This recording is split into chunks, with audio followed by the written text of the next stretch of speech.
Salut à tous et bienvenue au studio. Il y a quelques semaines, on a fait une vidéo d'analyse de pub sur cette chaîne. Et en fait, le souci, c'est qu'au montage, on s'est rendu compte que c'était super long. Et donc du coup, on a décidé de la couper en deux. Bêtement et simplement. Pour vous remettre rapidement dans le contexte, Victor m'a sélectionné une dizaine de pubs que je ne connaissais pas à l'époque et qui m'a fait visionner et j'ai réagi en direct. Cette vidéo est donc la deuxième partie de ce qu'on avait tourné la dernière fois. Bon visionnage et je laisse la parole au Paul du passé.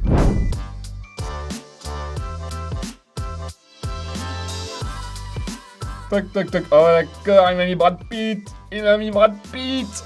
Bourseau, Brad Pitt. Et bah, j'ai un avis très personnel sur cette pub que je connais. Hein. Genre, on va se la regarder quand même. You getting the huge? Hey, did I tell you that I'm gonna be moving to this new spot? What are you shooting a commercial?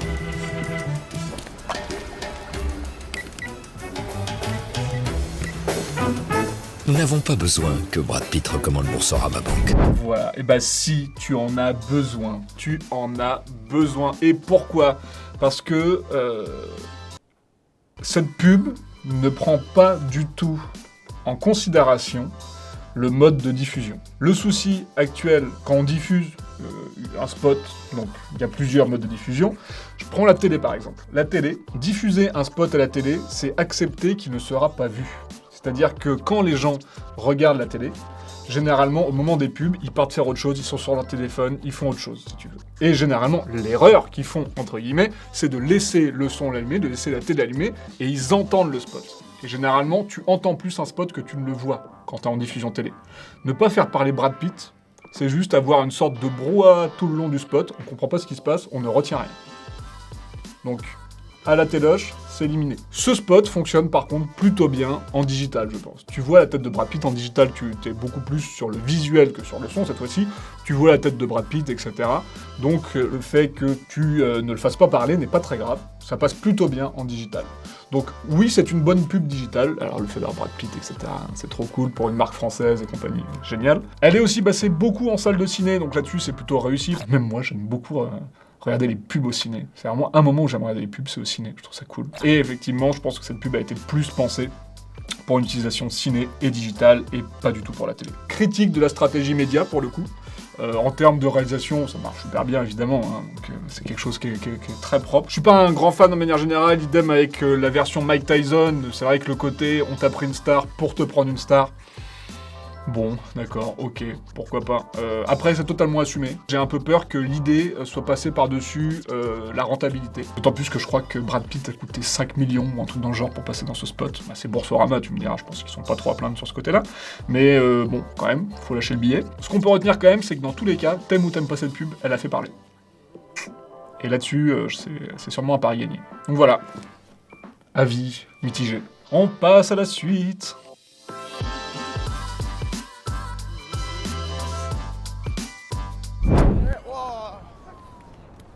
When it stays on. When it stays on, lads? Yeah. If when it stays on, guess I'm Cristiano Ronaldo then. Yeah? Oh, I'm Neymar.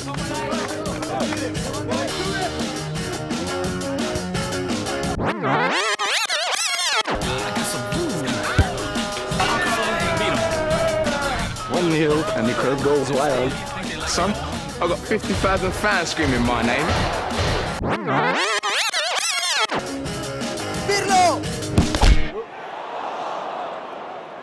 Sono contento di non essere lui. It's a good header, though. He's taken the ball off Cristiano Ronaldo.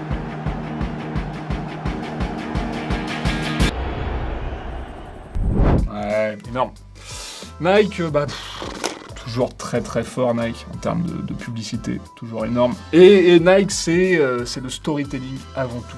C'est la projection ultime du consommateur. Et pour tout gamin qui a fait du foot avec ses potes sur n'importe quel parking ou stade qui se composait de 4 sacs pour faire des buts, il y a une projection qui est juste directe, quoi. C'est vrai que T'as beau être à Morlon, les Trémoulinières au fin fond de l'Oise, et bah c'est pas grave, tu te crois quand même au Parc des Princes. Et ça, Nike l'a parfaitement compris, évidemment. Et c'est joué avec, effectivement, ce délire de moi je suis Neymar, toi t'es Pirlo, toi t'es ci, toi t'es ça, etc. Et ça marche super bien, parce qu'effectivement, il y a une montée en puissance qui va dans ce sens-là. Au début, on est sur le stade un peu pourri, au fin fond de la Cambrousse. On a un mélange entre des gamins et justement des vrais joueurs qui apparaissent au fur et à mesure. Step d'après, on arrive carrément dans le stade, et là on enchaîne tous les grands noms du football, etc. On va même au-delà du football, parce qu'on est chez Nike. On voit Kobe Bryant, RIP. On présente du produit, la dernière paire de chaussures de l'époque. Et voilà quoi, donc grosse présentation de l'univers Nike, mais qu'est-ce qu'on retrouve à la fin? Qui est-ce qui tire le penalty final? Qui est-ce qui met le but? C'est le gamin, parce qu'avant tout c'est lui le consommateur, c'est lui le héros. C'est ça qui est hyper important, c'est lui le héros. Voilà, storytelling maîtrisé évidemment par Nike, c'est énorme, ça marche toujours très très bien. Voilà. Tu touches parfaitement ta cible. Bravo. Là je sais même pas s'il faut continuer là, tu vois. Là je suis ému. Du beau foot comme ça, là, putain. Ah, mais j'ai vu Kobe, faut m'excuser un petit peu.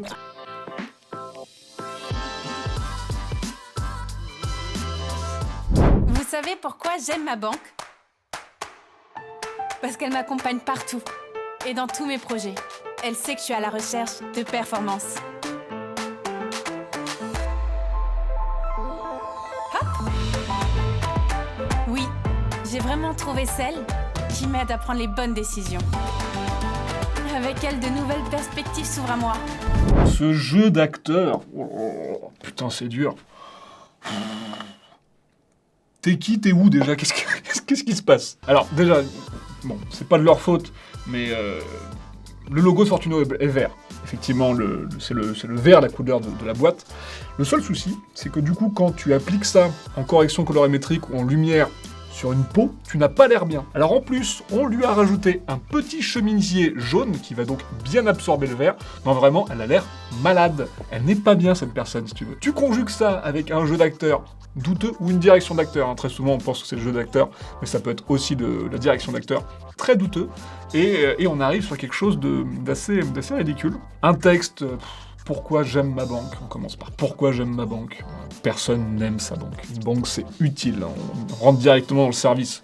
Personne n'aime sa banque. Personne se réveille le matin en se disant « Ah putain, si j'allais voir mon banquier aujourd'hui, j'ai acquis, ça fait longtemps. » Non, ça n'existe pas. Donc pas du tout. On est dans le service ou dans l'image. Dans le subconscient, comme on a vu tout à l'heure avec le côté Brad Pitt, etc. On est une banque qui se fait recommander, et il y en a même Brad Pitt qui nous recommande, etc. Si tu veux, ça, à la limite, pourquoi pas. Alors, si les effets spéciaux sont pas trop mauvais, et encore, franchement, c'est limite si on voit pas les câbles. Non, les effets spéciaux sont loupés aussi. Alors, cette salle avec tous les reflets de la nana, tu te vois dans un miroir, donc celle qui t'aide à prendre les décisions, c'est toi-même dans ces cas-là. C'est ça que t'es en train de dire. Donc la banque n'a rien à voir là-dedans.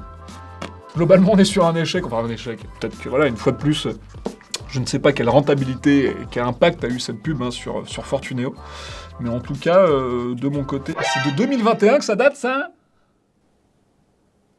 Ah, merde! Alors une fois de plus, je veux pas blâmer ni la boîte qui a fait ça ou quoi qu'est-ce, il peut y avoir des questions de direction artistique, de réalisation, de budget, voilà, il peut y avoir énormément de paramètres qui expliqueraient le fait que ce soit, pour moi, un raté en tout cas, c'est très personnel une fois de plus, et je ne sais que trop bien que voilà, parfois on est obligé de faire des compromis, on est obligé de faire des choses qu'on n'a pas forcément envie de faire, mais malheureusement voilà, on fait pas de l'art, donc on a des contraintes, et je ne veux pas du tout jeter la pierre à la boîte de prod ou Réal qui a fait ça, absolument pas.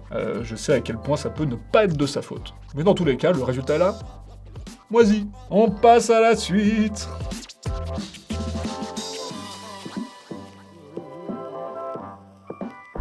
Depuis toujours, l'homme emprunte les voies de la nature.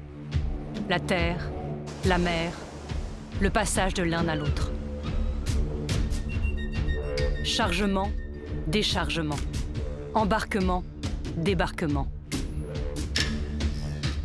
Aujourd'hui, l'activité portuaire prend une nouvelle dimension. Ce n'est plus un port, c'est un smart corridor.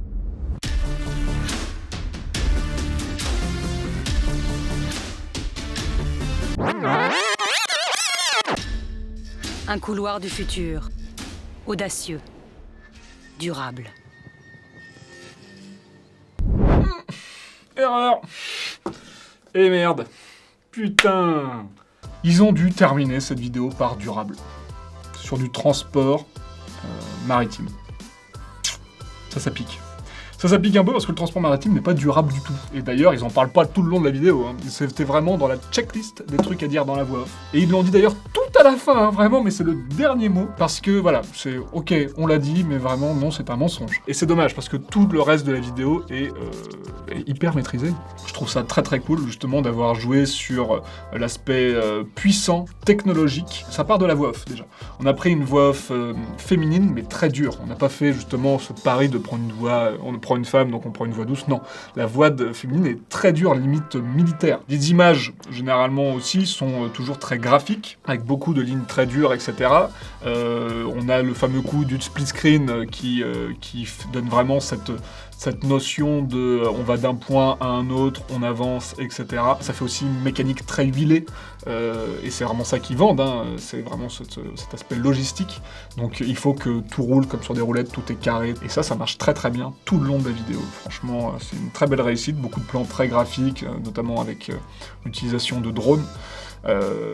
Beaucoup de symétrie, ce genre de choses. Juste un peu déçu par ce côté checklist durable, parce qu'aujourd'hui, quand tu fais une vidéo corporate et que t'es dans l'industrie, t'es obligé de caler durable quelque part. Voilà, ça c'est dans la checklist donnée par le client. Dans ce cadre-là, ça me semble assez compliqué quand même de le faire passer. Hein. Très clairement, le gros bateau que vous voyez là, il pollue sa mère. Il pollue sa mère de ouf même. Mais ça, comment en vouloir à la boîte de prod, hein. Ça très clairement, c'est une demande du client. Très bel exercice de style, musique bien choisie, qui va pareil dans ce côté très huilé, très mécanique de la logistique. Donc ça marche très bien, bravo. Très belle réalisation. J'espère que cette vidéo vous a plu. Nous, en tout cas, on prend beaucoup de plaisir à faire ces petites analyses de pub. Si vous avez aimé ce genre d'exercice, n'hésitez pas à nous le dire dans les commentaires, on se fera un plaisir de vous y répondre et de continuer à faire ce genre de choses. Moi, j'aime bien critiquer. Donc voilà, si ça t'a plu, lâche un petit pouce bleu, n'hésite pas à t'abonner si tu veux voir plus de contenu dans ce genre. On vous retrouve très vite avec de nouvelles vidéos. D'ici là, restez authentiques.